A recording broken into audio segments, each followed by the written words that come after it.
Kuya, 20 pesos lang po, pangkain lang. Sa isang maulang hapon sa gitna ng abalang Makati City, isang maliit na tinig ang narinig ng isang batang lalaki sa harap ng nagtataasang gusali ng De Leon Conglomerate. Basa ang kanyang damit at sapatos. Ang mataong naglalakad ay mas hinigpitan lang ang hawak sa kanilang mga payong at nilakpasan siya, ngunit isang lalaki ang natigilan sa kanyang kinatatayuan. Siya si Don Ricardo Ricky De Leon, ang CEO ng kumpanya, isang bilyonaryo na nabubuhay ng mag-isa dahil sa isang lihim na pasakit. Siya ay baok. Ang damit ng bata ay manipis at ang sapatos niya ay lubok na sa tubig ulan. Nakayuko lang ito habang inuulit-ulit ang kanyang pakiusap. Hindi makagalaw si Don Ricardo. Walang sinuman ang nakakaalam na ang pakikitang iyon ang gigiba sa mundo ng isang makapangyarihang lalaki. Bakit nga ba tuluyang napayak ang isang Don Ricardo De Leon sa harap ng batang nagngangalang Miguel? Bago magsimula ang kwento, kung maari ay pindutin ang libreng subscribe at like button. Mag-iwan din ng komento kung kayo ay nakikinig at dalangin ko na mapunong ng kaligayahan ang inyong nga araw. Heto na ang kwento natin ngayon. Napakalamig ng umagang iyon kahit hindi pa taglamig. Nakatayo si Don Ricardo De Leon sa harap ng salaming bintana ng kanyang conference room. Ang langit sa labas ay kulay abo at makulimlim, isang hudyat ng malakas na ulan. Sa edad na 52, siya ang namumuno sa isa sa pinakamalaking korporasyon sa bansa, ngunit ang kanyang mukha ay walang bahid ng anumang init o emosyon. Palagi itong nakakunot at seryoso. Nagsimula na ang meeting. Isa-isang nakulat ang mga executive. Tahimik na nakikinig si Ricardo habang binubuklat ang mga dokumento. Tumango lang siya paminsan-minsan. Hindi gaanong nagsasalita. Pag-aralan niyo ulit to at isumite sa akin sa susunod na linggo, sabi niya sa mababa at kalmadong boses. Walang emosyon, parang makina nang matapos ang pulong. Isa-isang lumabas ang mga tao.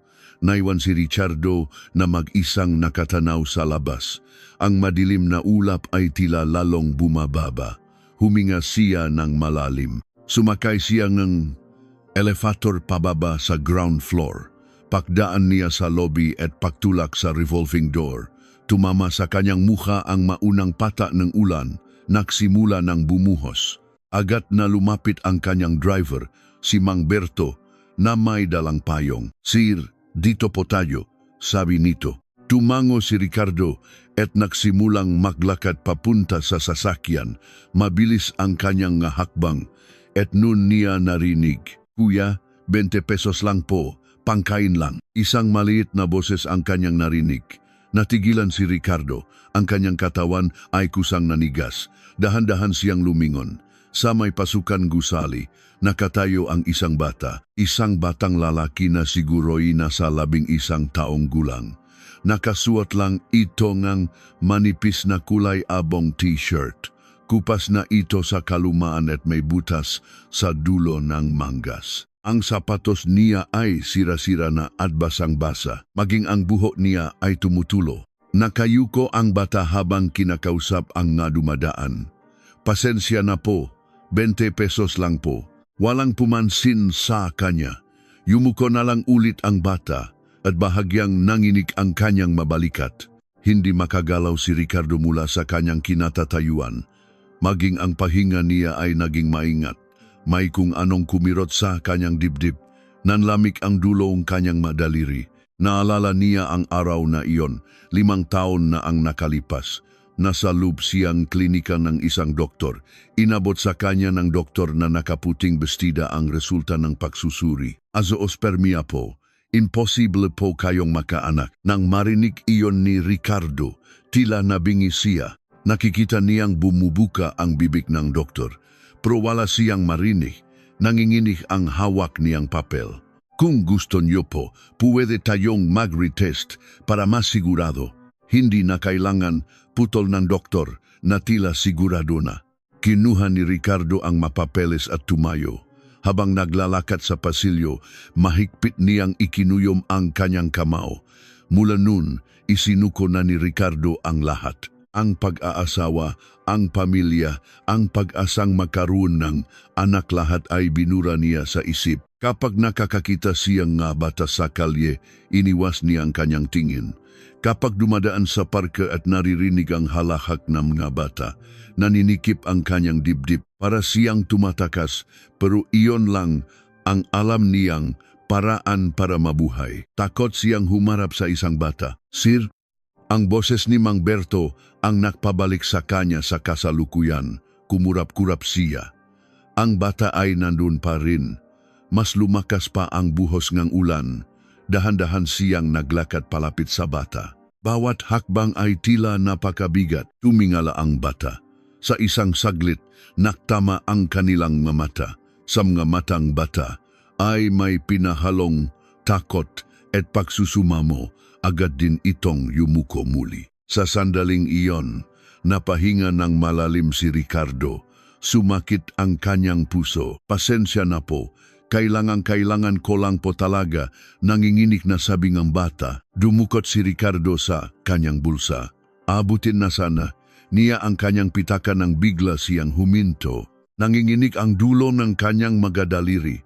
Hindi niya alam kung anong gagawin. Sakto namang may lumabas mula sa gusali. Isang lalaking nasa edad 60 si Mang Berto. Sir, anong problema? Tanong nito. Agad niyang naintindihan ang sitwasyon. Nanlamig ang kanyang tingin. Guard, paalisin niyo nga ang batang yan. Opo, sir.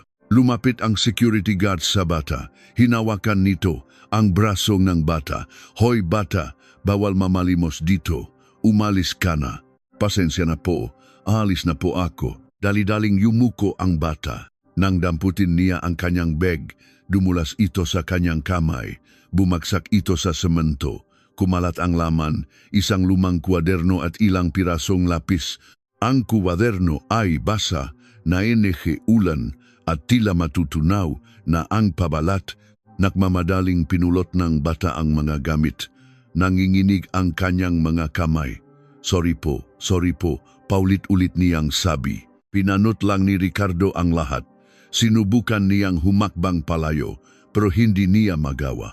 Sir, tara na po, sabi ni Mang Berto, hawak ang payong. Ang boses nito'y malumanay pero may diin. Huwag na po kayong mag-aksaya ng oras sa maganyang bagay. Tumango si Ricardo. Dahan-dahan siyang naglakad papunta sa sasakyan. Binuksan ang pinto at umupo siya sa loob. Nang sumara ito at dahan-dahang umandar ang sasakyan, lumingon siya. Sa side mirror, nakita niya ang maliit na likod ng bata. Nakatayo pa rin ito roon, mag-isa sa ilalim ng ulan. Habang papalayo, palit ng palit ang imaheng bata. Ikinuyom ni Ricardo ang kanyang kamao. Nagmarka ang kanyang kuko sa kanyang palat. Bakit? Bakit hindi niya ito kayang palampasin lang? Pakiramdam niya ay may gumuguho sa loob niya. May pakiramdam siyang may isang bagay siyang pinakawalan. Pagbalik sa opisina, hindi makapag-focus si Ricardo sa trabaho. Nakalatag ang nga papeles sa harap niya, ngunit hindi pumapasok sa isip niya ang nga nakasulat. Palaging sumasagi sa isip niya ang mukha ng batang iyon, ang basang buhok, ang nanginginig na boses, ang nahulog na kwaderno. Tumingin siya sa bintana, tuloy pa rin ang ulan. Nang maghapon, pumasok si Mang Berto sa kanyang opisina. Sir, confirmation lang po para sa schedule nyo mamayang hapon. Sige, tumango si Ricardo. Ngunit hindi niya talaga tinitignan ang papel na inabot sa kanya. Maingat na naktanong si Mang Berto. Sir, iniisip niyo pa rin po ba yung bata kanina? Hindi, maikling sagot ni Ricardo. Huwag niyo na pong isipin yun, sir. Marami pong ganyang bata sa lansangan, mas mabuti pong iwasan para hindi na lumaki ang gulo. Kalmado ang boses ni Mang Berto. Hindi sumagot si Ricardo. Tumango na lang siya. Pagkaalis ni Mang Berto, muli siyang tumingin sa labas. Dumidilim na, oras na para umuwi. Isinuot niya ang kanyang coat at sumakay ng elevator. Paktapak niya sa lobby. Natigilan siya. Hindi sinasadyang napatingin siya sa lugar kung saan nakatayo ang bata kanina. Wala nang tao roon. Tumingil na ang ulan at tahimik na ang bangketa. Matagal niyang tinitigan ang lugar na iyon. Bumigat ang kanyang dibdib. Tahimik ang biyahe pauwi. Nakatanaw lang si Ricardo sa bintana. Malalim ang iniisip. Bakit palaging sumasagi sa isip niya ang batang iyon? Marami na siyang nakitang batang ganito, pero bakit iba ngayon? Nang gabing iyon, hindi makatulog si Ricardo. Nakahiga siya sa kama, nakatitik sa kisame. Sa dilim, paulit-ulit na lumilitaw ang mukha ng bata. Ipinikit niya ang kanyang mamata, pero hindi ito nawala. Umiling-iling siya, ngunit hindi gumaan ang bigat sa kanyang dibdib. 2:00 ng madaling araw nang sa wakas ay nakatulog siya. Ngunit mababaw lang, hindi niya paalam nun na ang batang iyon ang tuluyang yayanik sa kanyang buong pagkatao. Lumipas ang ilang araw, bumalik sa dati ang routine ni Ricardo, meeting sa umaga, report sa hapon, uwi ng gabi. Normal ang lahat, maliban sa isang bagay, hindi nawawala sa isip niya ang mukhang bata. Kahit sa gitna ng meeting o pagbabasa ng dokumento, bigla itong susulpot. Iling na lang siya para subukang burahin ito, pero hindi ito ganun kadali. Huwebes ng hapon, katatapos lang ng meeting ni Ricardo nang lumabas siya ng gusali. Naghihintay na si Mang Berto na may payong. "Sir, dito po ang sasakyan." Tumango si Ricardo.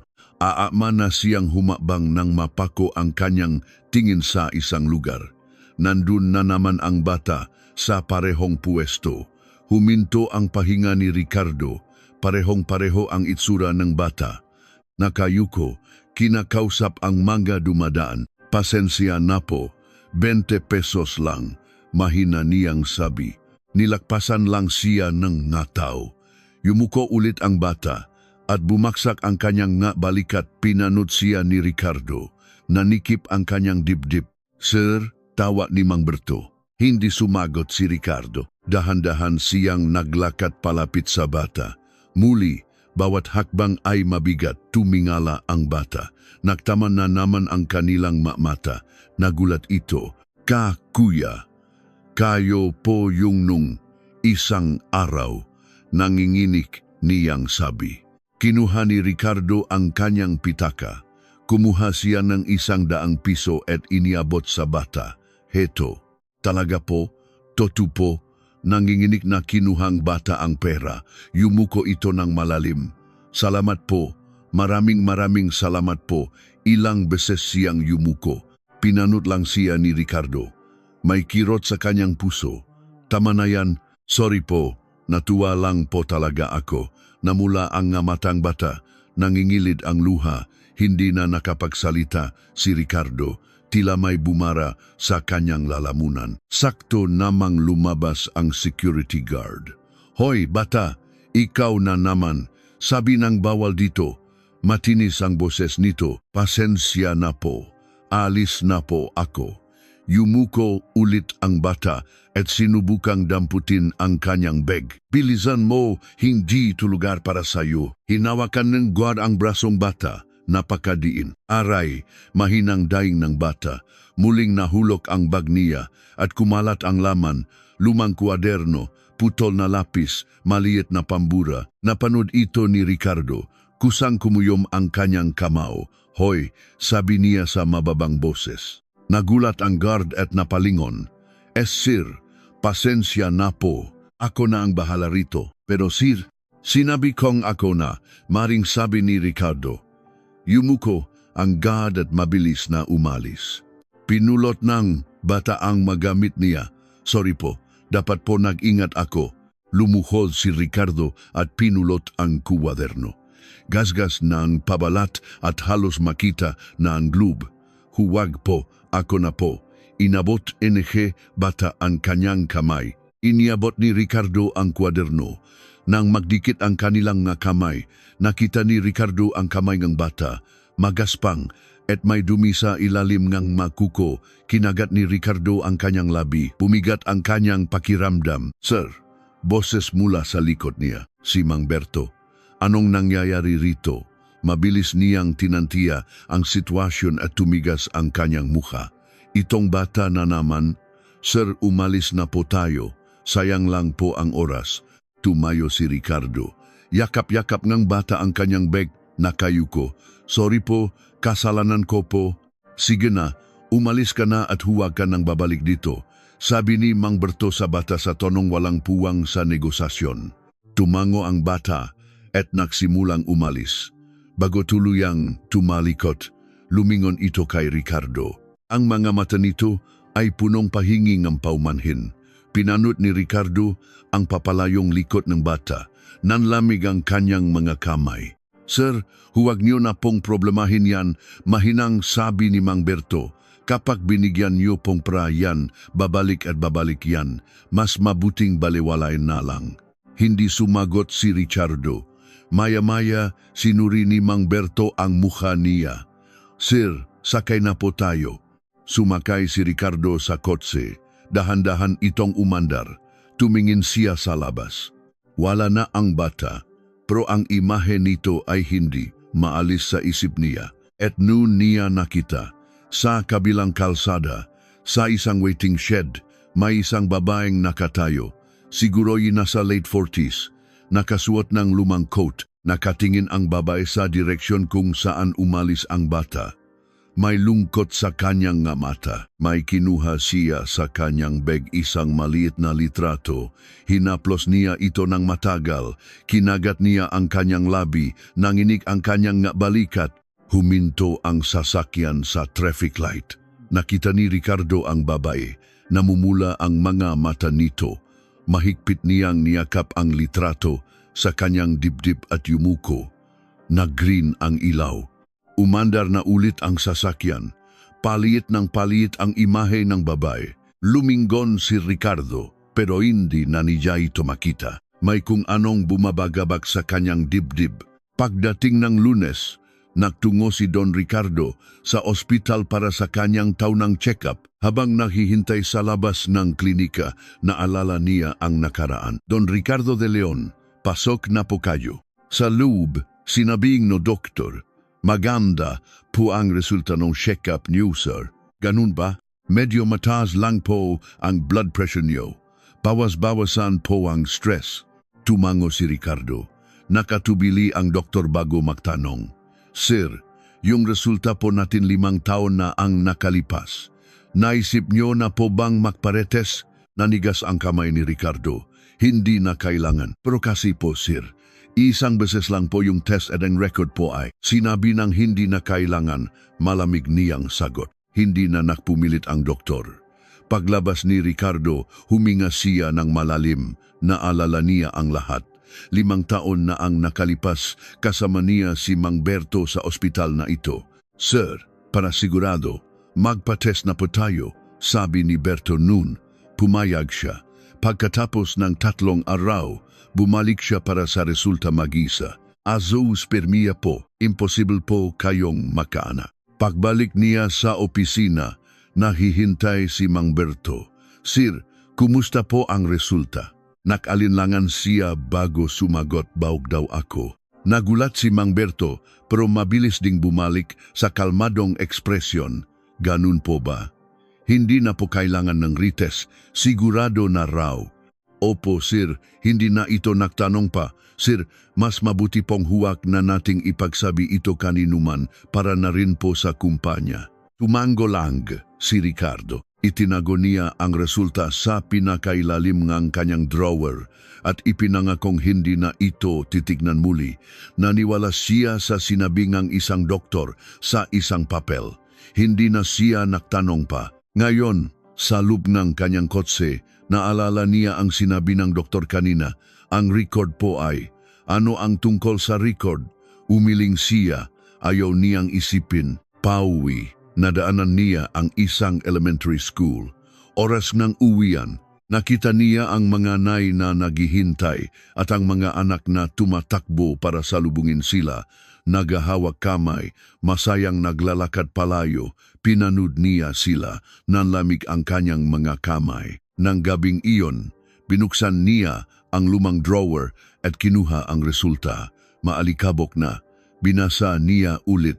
Petsa ng test, uri ng test, resulta. Walang nakasulat na recommendation for retest. Walang doctor's notes. Napaka-simple. Kakaiba. May kulang. Itinago niya itong muli. Lumaki ang duda sa kanyang isip. Hindi niya alam na ang sagot sa matanong niya ay naghihintay sa harap mismo ng kanyang kumpanya. Miyerkules. Paglabas ni Ricardo, nandoon na naman ang bata. Si Michel, dahan-dahan siyang lumapit. Nagtama ang kanilang mga mata. Kuya, nagabot ulit si Ricardo ng pera. Pagkatapos magpasalamat, maingat siyang nagtanong, "Bata, bakit ka palaging nandito?" Nakalinlangan si Miguel bago sumagot. "Sabi po kasi ni nanay, pumunta daw po ako dito. May tutulong daw po sa akin dito." Nanginig ang kamay ni Ricardo. Si nanay mo, bakit dito?" Binigay po niya sa akin yung address ng building na to, kuya. "Bakit dito? Bakit alam?" Nega nanay niya ang eksaktong address. "Anong pangalan ng nanay mo?" Tanong ni Ricardo.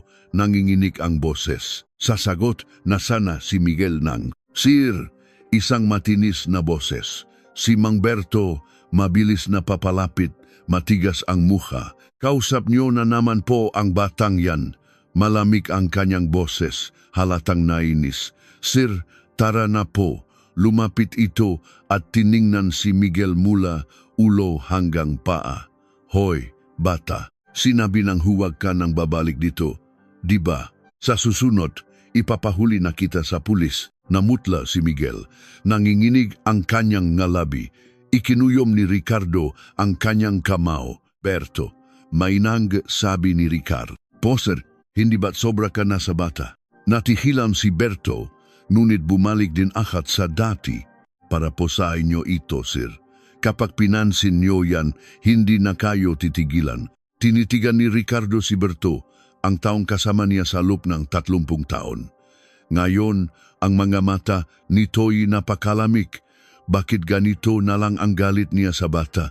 Doon unang pumasok ang duda ni Ricardo. May mali. Habang nasa sasakyan, hindi mapakali si Ricardo. Ang reaksyon ni Berto ay sobra-sobra. Tila may tinatago. Tiningnan niya ito sa salamin. Kalmado ang muka pero malamig ang mga mata. Naalala niya. Si Berto ang kasama niya sa ospital. Si Berto ang nagsabing huwag na siyang magtanong pa. At ngayon, itinataboy niya ang bata. Bakit? Pag-uwi, umupo si Ricardo sa sala. Nakinig sa katahimikan. Paulit-ulit sa isip niya ang sinabi ni Miguel. Sabi po ni nanay, may tutulong daw po sa akin dito. May mali. At determinado siyang alamin kung gano iyon. Makalipas ang 2 araw, nagdesisyon si Ricardo. Hinanap niya sa internet ang pangalan ng doktor na sumuri sa kanya 5 taon na ang nakalipas, si Dr. Santos. Tumawag siya. "Hello, Dr. Santos po. Puwede ko po bang makausap? Sino po sila?" Ricardo de Leon. Pasyente niya 5 taon na ang nakalipas. Pagkatapos ng ilang sandali, nasa linya na ang doktor. "Mr. de Leon, naalala ko po kayo. Gusto kong makita ulit ang record ko noon. Puwede po ba kayong pumunta ngayon nga alas 5? Alas 5, nasa klinika na si Ricardo. Pumasok siya sa opisina ng doktor. Ipinakita sa kanya ang file. Simple pa rin. "Ito na po ba lahat?"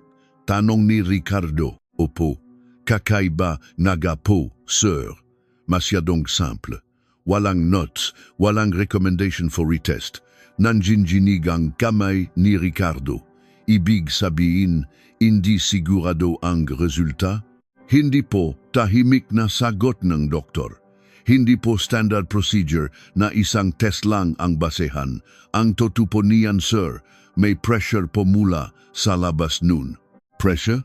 "May tumawag po sa ospital. Kailangan daw pong madaliin ang resulta." "Sino?" tanong ni Ricardo. Yumuko ang doktor. "Isang Mang Berto po. Sabi niya, Chief of Staff niyo raw po. Sinabi niyang hindi na kailangan ng retest." Sa narinig, nanigas si Ricardo. Si Berto, ang pinagkakatiwalaan niyang tao.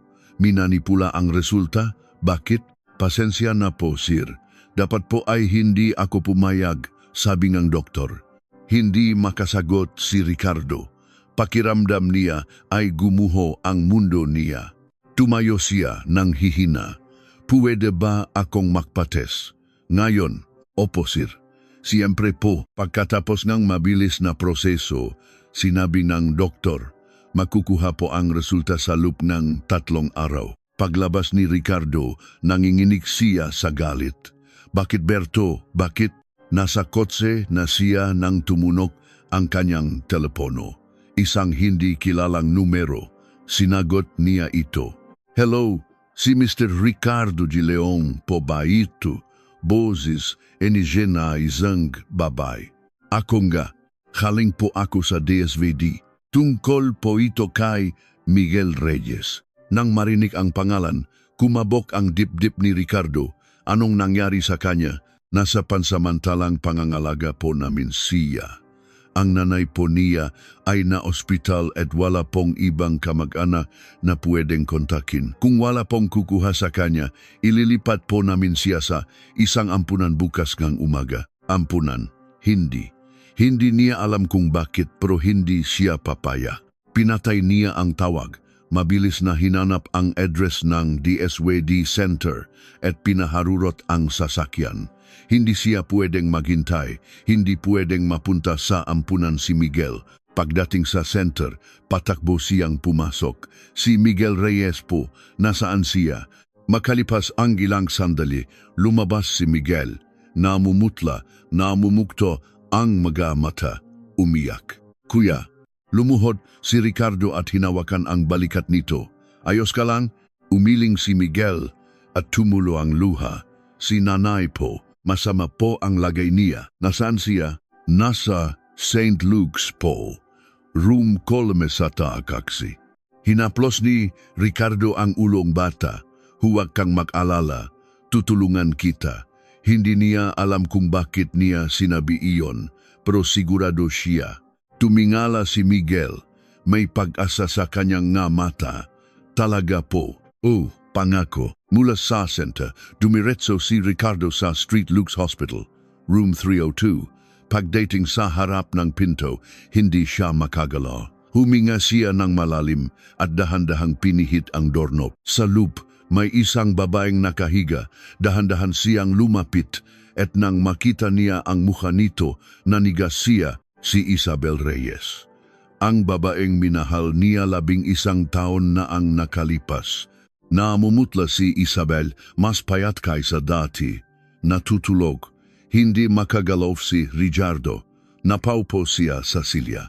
Naalala niya ang lahat, ang masasayang araw, at ang araw na bigla na lang niya itong tinalikuran. Maya-maya, dahan-dahang dumilat si Isabel. Naktama ang kanilang mamata. Nanlaki ang mamata nito. Ricky, basak ang kanyang boses. Tumango lang si Ricardo. Walang lumalabas na salita sa kanyang bibig. Paano mo nalaman? Sinabi ni Miguel. Nang marinig ang pangalan, namutla si Isabel at nagsimulang umiyak. Sorry, ako ang nagsabi sa kanyang pumunta doon. Bakit doon, Isabel? Nanginginig na tanong ni Ricardo. Matagal bago siya sumagot. Tinitigan niya si Ricardo. Luhaan ang nga mata dahil si Miguel, anak mo siya. Ricky, sa sandaling iyong uminto ang mundo ni Ricardo. Ano? Anak mo si Miguel. Muli niyang sinabi. Imposible, baog ako. Hindi totoo yan. May kinuha si Isabel sa kanyang drawer isang luma at kupas na ultrasound picture. Tingnan mo. Nanginginig na kinuha ni Ricardo ang litrato. Isang malit na buhay. Sa ilalim, nakasulat ang petsa, November 15, 2019. Isang buwan bago niya matanggap ang pekeng resulta. Sasabihin ko sana sa'yo nun, Ricky, nung araw na gusto kitang kausapin. Pero bigla ka na lang hindi nagparamdam. Hindi ko alam. Halos pabulong niyang sabi. Alam ko, may nanloko sa iyo. Kaya mo ako iniwasan. Tinitigan ni Ricardo ang litrato. Ang kanyang anak, 11 taon na. Pinalaki ko siyang mag-isa. Mahirap pero hindi ko pinagsisihan. Si Miguel ang lahat sa akin. Bakit hindi mo sinabi sa akin? Sinubukan ko pero hindi ka sumasagot sa tawag. Pinuntahan kita sa opisina pero hinarang akong sekretarya mo. Hindi makapagsalita si Richardo. Kahit noong isinilang siya, kamukhang-kamukha mo. Ang mga mata, ilong, bibig, ikaw na ikaw. Niyakap ni Ricardo ang litrato. Unang kaarawan, unang araw sa eskwela, lahat ng iyon ay pinalampas niya. Hindi niya nasamahan ang kanyang anak. Hindi niya ito nayakap. Hindi nahawakan ang kamay. Yumuko si Ricardo at tumulo ang kanyang luha, sunod-sunod. Hindi mapigilan, niyugyog ang kanyang balikat. Patawad, patawarin mo ako, Isabel, higbi niya. Ang lahat ng sakit na kinimkim niya sa loob ng maraming taon, ang kalungkutan, ang pag-isa, ang kasinungalingan, lahat ay bumuhos. Dun sa harap ni Isabel, tuluyan siyang gumuho. Nang kumalma na sila, ikinuwento ni Isabel ang lahat. Noong araw na iyon, may tumawag sa akin, si Mang Berto. Sinabi niyang huwag na kitang guluhin. Kung hindi raw ako titigil, kakasuhan niya ako. 6 na buwan na ang tiyan ko nun. Bumalik ako sa opisina mo pero hinarang akong guard. Sabi niya, nasa ban list na raw ako. Lumabas si Mang Berto. Sabi niya, pabayaan na raw kita. Huwag ko raw sirain ang buhay mo, kaya sumuko na ako. Akala ko, ayaw mo na talaga sa akin. Bawat salita ni Isabel ay tila isang punyal sa puso ni Ricardo. Isinilang ko siyang mag-isa. Ricky, walang-wala ako noon. Nagtrabaho ako sa karinderya, sa convenience store, naglaba. Kapag tulog si Miguel, doon ako aalis para magtrabaho. Nung una niyang karawan, lugaw lang ang naipakain ko. Hindi ko man lang siya naipadala sa anumang klase, pero mabait siyang bata. Hindi nagre-reklamo. Umiyak si Isabel habang nakukuvento. Nang tanungin niya kung nasaan ang tatay niya, sinabi kong nasa langit na. Iyon lang ang naisip ko. Pero nang makasakit ako, hindi ko na kaya. Sinabi ko sa kanya ang totoo, na buhay ka. Na kung pupunta siya sa kumpanya mo, tutulungan mo siya. Umasa ako na kahit anong nangyari, tutulungan mo ang anak mo. Tumayo si Ricardo at tumingin sa bintana. Kakausapin ko si Berto, sabi niya, mababa at mariin, at babawin ko ang lahat. Magsisimula ako bilang ama ni Miguel. Kahit huli na, dumiretso si Ricardo sa opisina. Gabi na, pero bukas pa ang ilaw sa opisina ni Berto. Pumasok siya nang hindi kumakatok. Sir, anong ginagawa niyo rito? Gulat na tanong ni Berto. Nakita ko na ang resulta na test ko 5 taon na ang nakalipas, malamig na sabi ni Ricardo. At nakausap ko na si Dr. Santos. Bakit mo ginawa iyon, Berto? Bakit mo ako niloko? Bakit mo kinuha ang anak ko? Tumayo si Berto. Walang pagsisisi sa kanyang mata. Para po sa inyo ito, sir, para sa kumpanya. Hindi pwedeng masira ang pangalan ng Magdaleon dahil lang sa isang babaeng ganun. Hindi ikaw ang magdedesisyon niyan. Sigaw ni Ricardo, hinampas ang mesa. Pinrotektahan ko lang po kayo, sir. Hindi. Kinontrol mo ang buhay ko.